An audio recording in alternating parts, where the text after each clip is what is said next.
Isang araw sa Britanya ay may kaharian na pinamumunuhan ng hari. Ang hari ay kailangan ng ipamana ang trono, ngunit ang kanyang anak ay babae. Kaya't inutusan ng hari ang mga kawal na maglakbay at humanap ng magigisig at malalakas na mandirigma.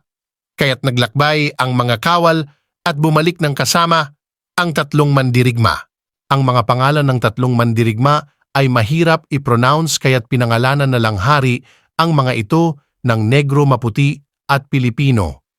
Ikinulong ng hari ang 3 lalaki sa 3 kwarto, 1 lalaki kada 1 kwarto. At sabi ng hari, maghihintay lamang kayo rito sa kwarto sa loob ng 100 araw at magsanay. Papadalhan ko kayo araw-araw ng pagkain at iba pang inyong kakailanganin.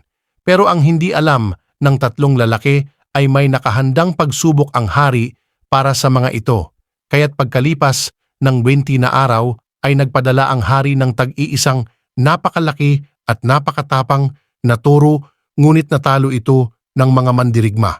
Kaya't sumunod ay nagpadala ang hari ng 30 mga kawal para kalabanin ng mga mandirigma at sabi ng hari sa mga kawal ay hatiin nyo sa 3 ang inyong bilang at pumunta kayo sa tig-iisang kwarto.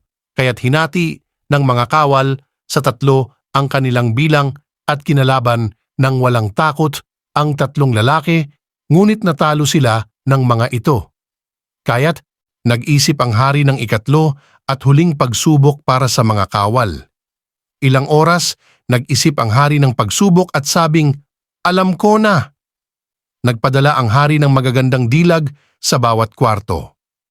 Unang kwarto ay sa kwarto ng maputing lalaki. Pumasok ang unang babae at inakit ang maputing lalaki. Agad namang nahumaling ang unang mandirigma, kaya't niyakap nito ang unang babae at inaya itong magpakasal sa kanya. Hinayaan na lang ng hari ang unang mandirigma at pinauwi. Sumunod ay ang kwarto ng negro, pinapasok ng hari ang magandang maitim na babae at ginaya ang ginawa ng unang babae. Agad din namang nahumaling ang negro sa babae kaya't binuhat niya ito at tinakbo pawi. Sumunod naman ay sa kwarto ng Pilipino, pinapasok ng hari ang magandang dilag na Pilipina at ginaya ang ginawa ng naunang 2 babae, ngunit di ito pinansin ng Pilipino at pinagpatuloy ang pagsasanay. Sumunod na ginawa ng babae ay nilapitan niya ito at sinabing, magandang araw, magisig na lalaki, pwede ba kitang pakasalan? Sumagot ang Pilipino ng ayoko.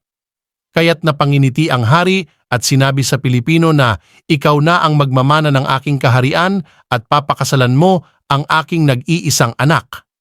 Ang Pilipino na ang sumunod na hari, ngunit hindi pa nito pinapakasalan ang anak na babae ng hari. Kaya't nagtanong na ang prinsesa ng bakit ayaw mo pa akong pakasalan? Ngunit di ito pinansin ng Pilipino kaya't nag-isip ng paraan ang prinsesa.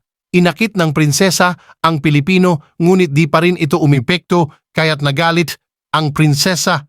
Pasiyaw na tanong, bakit ka sumali sa paliksaan kung hindi mo rin ako papakasalan?